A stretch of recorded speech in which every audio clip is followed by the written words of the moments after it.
Thanks guys for coming to my presentation. This is for my Research in Sport and Physical Activity class, Dr. Kanyiba's class, fall semester 2018. My research presentation is exploring the differences in self-perception among individual and team sports athletes in middle and high schools in Arkansas. Again, thanks guys so much for coming, and we'll get right into it.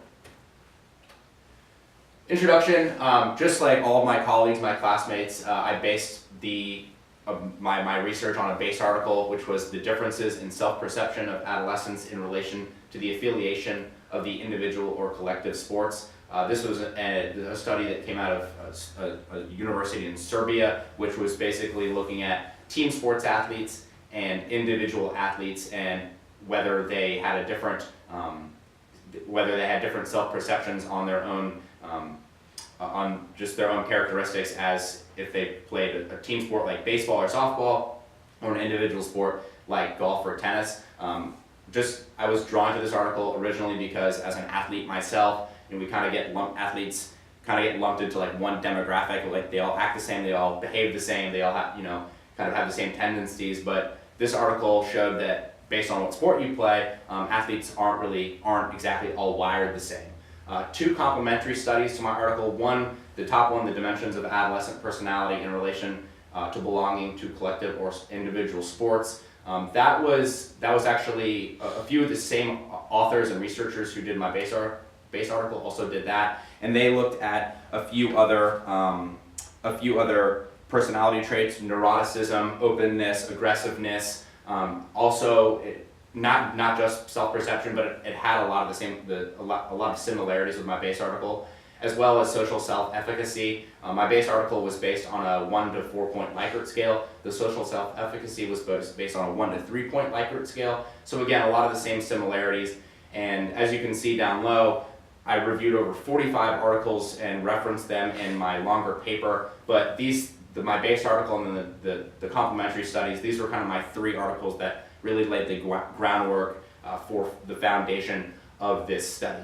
The background to the problem, really, this is kind of a small part of a larger part of just the health problem in America overall.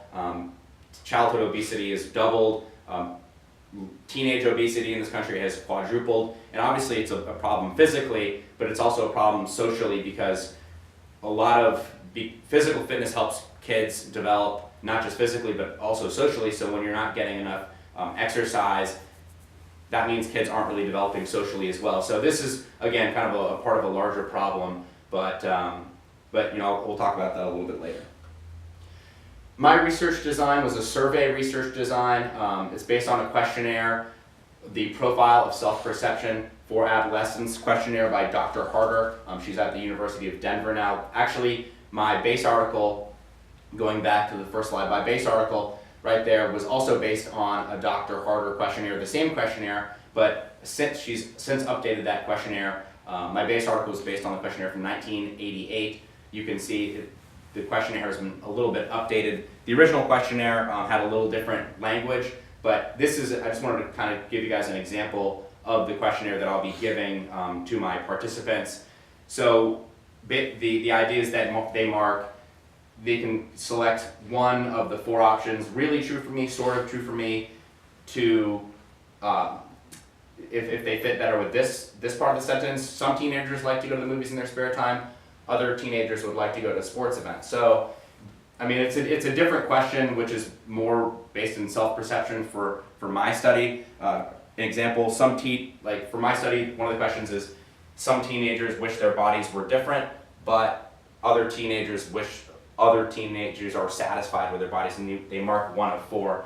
Again, this is all about exploring the social differences in the athlete demographic. What I talked about before is, I was inspired by this to kind of just break down some of the barriers and the assumptions that people make about athletes. And just because you have an athlete things, they might look the same on the surface, whether they play golf or baseball, things might be different depending on that sport.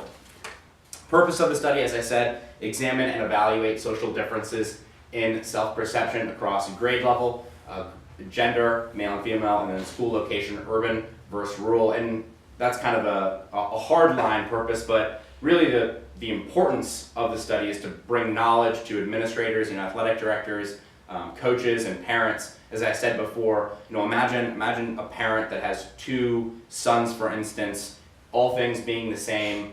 And one plays golf and one plays baseball, and they start to develop different personality traits. The reason for that might be just because one plays an individual sport and one plays a team sport, and we're going to explore with the study if their sporting choices have anything to do with their altered personality or social differences.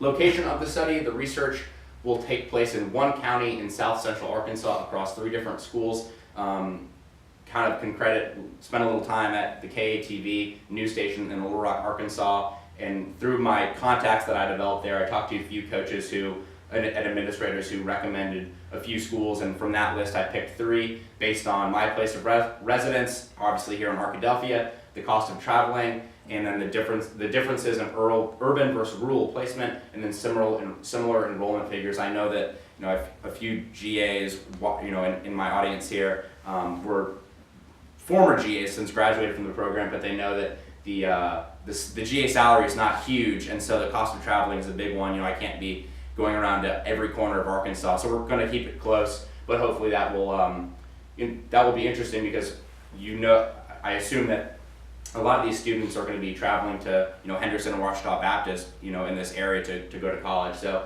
again, that's how I selected the 3 schools that I'll be getting my participants from.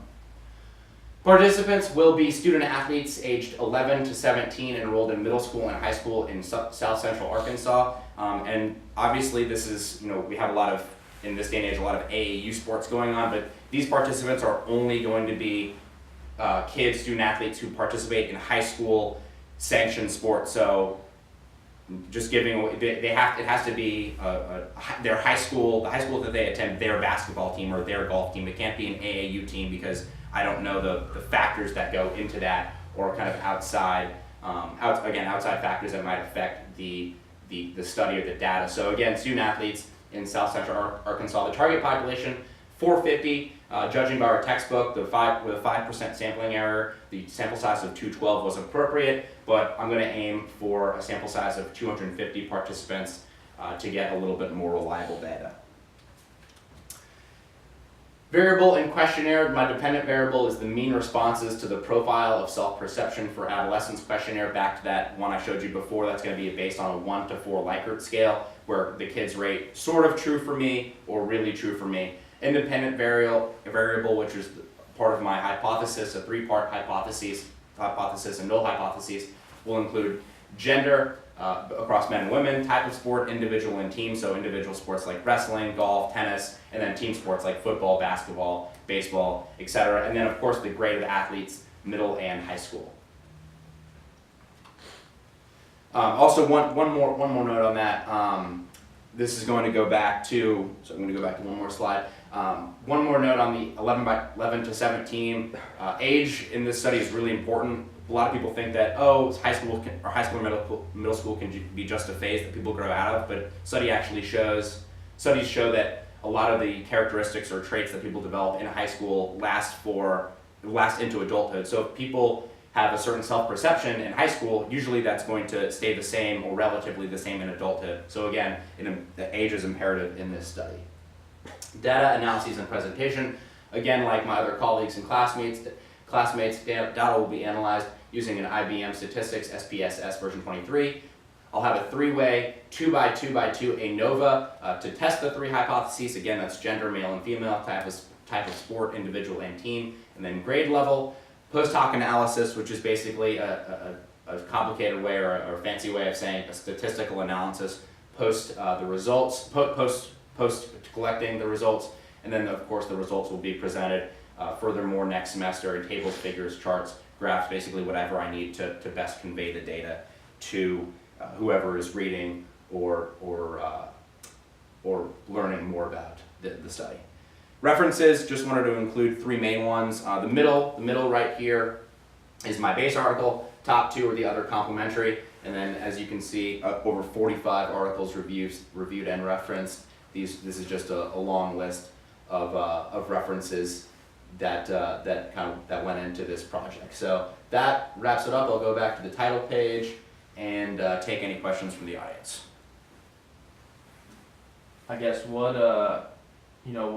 was the most maybe not surprising but interesting thing that you found just doing the setup portion of this project? You have things that you believe going into it, and what was one or a couple of those things that kind of changed as you were going through and researching to start on this project? Yeah, that's actually a great question. I just remember going through so many studies and generally assuming that some characteristics would fit with team sports athletes or individual athletes, and actually found that just because you assume that doesn't necessarily mean it's the truth.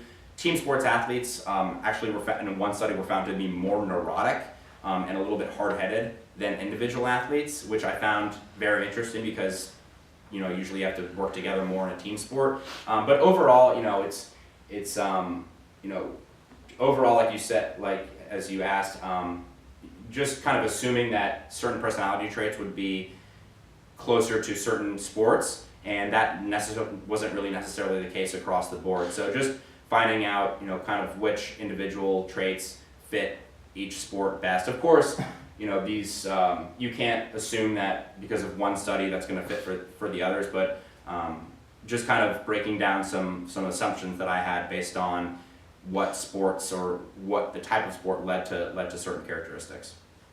How do you plan on giving out consent forms, their introduction, stuff like that? Yeah, that's kind of that's a good question. Basically, Dr. Kanyiba's helped us along the way a lot with that. First going to go to administrators at my high schools, principals, athletic directors, people who kind of oversee or are in an administrative role. And then because these students, these hypothetical participants are minors, 11 to 17, they have to also get consent from the parents. So I know a few of my colleagues, my classmates are doing studies on adults, 18 to 25 range, young coaches, where they can just go straight to the individual that they want to participate. I have a few more hoops to jump through, but again, Dr. Kanyiba's helped us a lot with that, and I think he'll be a real help with that along the way as my project takes the next step in the following semester. Cyrus, what would you say was your biggest challenging factor in conducting this research? Maybe some advice that you would give to people in the future that would take this class that you might do better the next time? I think it just goes back to David's question about what I kind of assumed based on the studies that I hadn't read yet about personality traits and team and type of sport. I kind of went into my paper wanting to frame it a certain way, but you have to really make sure you keep an open mind before you're reading all of your reviews and references, because a lot of times the data doesn't really fit with your frame of mind or kind of where you're coming from based on the way people have been brought up and the way they see the world. So I would just kind of keep a little looser of a plan when starting the foundation to shift a little bit more. But overall, I'm really happy with how the first semester of this project turned out, and I'm looking forward to finishing next semester. All right, guys. Well, thanks again for coming, and look forward to sharing my findings a few months from now. Thanks again.